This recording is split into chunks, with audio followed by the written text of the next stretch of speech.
Assalamualaikum warahmatullahi wabarakatuh. Oke, di video kali ini aku akan tunjukin kalian cara edit foto Urbex StreetActivity. Contohnya akan seperti ini.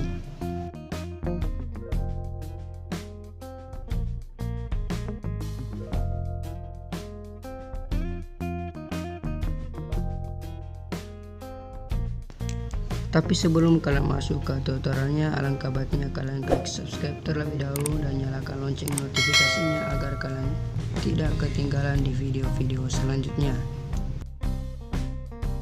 Oke, langsung aja kita masuk ke tutorialnya. Tonton video ini sampai habis biar kalian paham.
finish aja untuk tutorial kali ini.